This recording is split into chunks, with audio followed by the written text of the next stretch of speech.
Right, so she needs a water pump, and I'm going to try and show you how to do that. So first things first, I'm going to have to remove a couple of things. So we got to get in there, which means that most of this has to be removed. So I'm going to start with the airbox and get that out first. Pretty much remove this by putting on it. This clamp, this little fitting here just pulls off.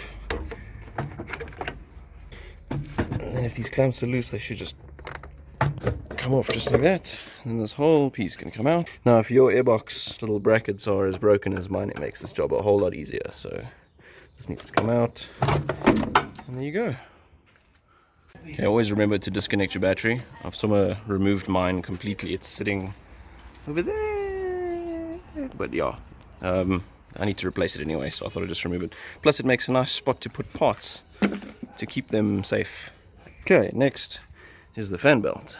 Now the fan belt's quite tricky to take off, but I usually take this engine mount out, which makes things a lot easier, especially since we're going to be going deeper in there. So let's do that. Okay, so to make this job a lot easier and, well, possible, you're going to have to jack up the engine on the left hand side just a little bit, just until you can feel it sits, so that the mount will come off easily.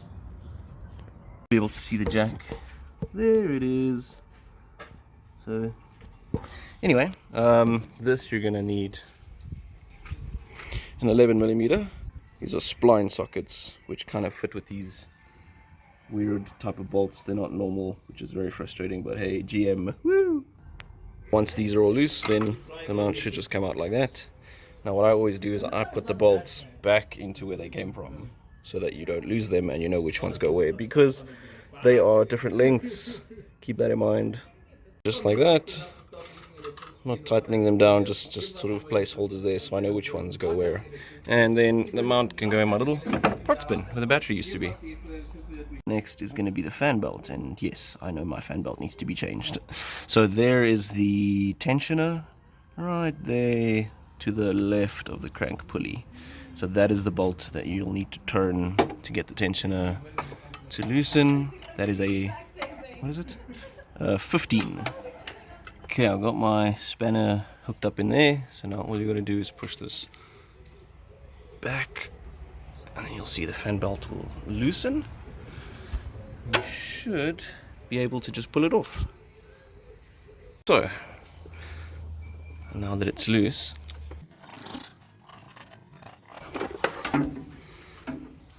this should actually go in the bin.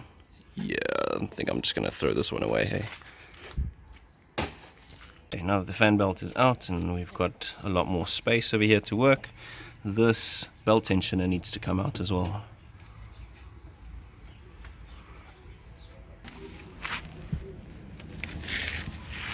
And it over there. There it is. So there's the tensioner what we were turning on earlier. And there's the bolt that needs to come out. That is also an 11. Once this bolt is loose, the whole assembly pretty much just comes out like this. There you go. And now remember, put the bolt back where you found it, because trying to locate bolts after the fact is difficult. So and there's that bolt sort of awkwardly sticking out, but at least I know exactly where it goes and I know exactly which bolt to use. Okay, next is the crank pulley, which means that bolt needs to come out. Now, since I'm not a mechanic, I pretty much use this spanner and I'll put it in here like this. So then it'll grab both underneath here and it should hook on the top of the frame there. So let's give it a try. Okay, I've got a really long ratchet here with a 14mm socket.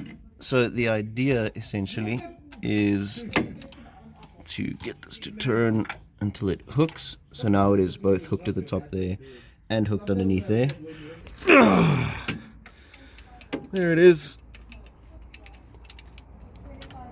Right, so as you can see, this has a little key in it. So there's no way to really put it in the wrong way. It only fits in one way, so that's quite convenient. Also here is the timing belt, which will also need to come off because the timing belt drives the water pump. Okay, so next is time to take the timing belt cover off. It's got these little normal bolts which take a 8mm, and there's 3 here and there's 2 over here. I think this cover is a bit broken, so I don't know if it'll be 1 piece on your car, but in mine it's 2 pieces, so it comes out. And then always remember to put the bolts back where you found them. So then you can just take this cover off, and there it is. There's the water pump, and there's the tensioner. So these 2 will need to be changed. Okay, so because the timing belt's going to need to come off, I always try and align this marker there on the cam pulley to this plastic marker here at the top. Now if you don't have this anymore for whatever reason, just sort of a rough one is to get this all in line with that, all in line with that, and then down there you can see this gear that the crank pulley was on is also sort of has like a vertical line that it's making with the 2 points. The idea is basically if this sprocket moves or the little gear down there moves while the belt is off, then you at least know sort of what orientation to put them back in so that you can put the belt on the same way. Okay, so what you got to do is that middle nut you have to loosen first. So this is a Torx, a T40 that fits in there, and then you just got to loosen it a little bit.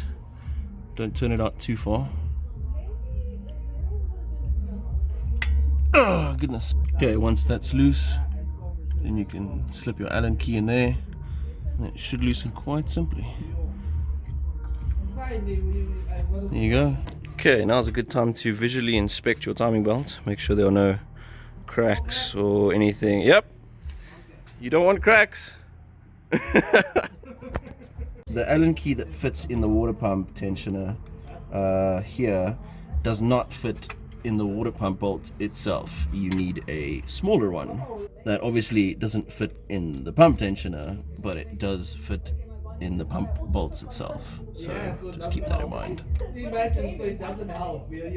Before we can take the water pump out, we need to take the tensioner out because one of the water pump bolts is behind the tensioner here. So this needs to come out all the way. Just like that basically. Then you should be able to see there's the one bolt, there's the other one, and there's the third one.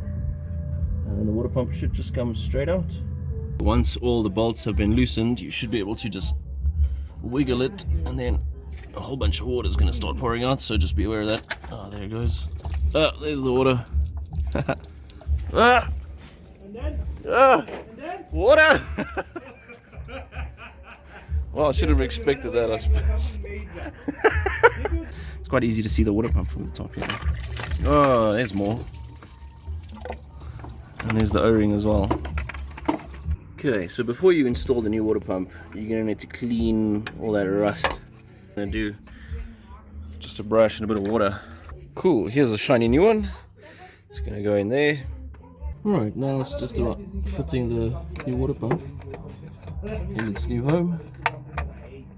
You might have to turn it a bit to get it to slot in. There we go.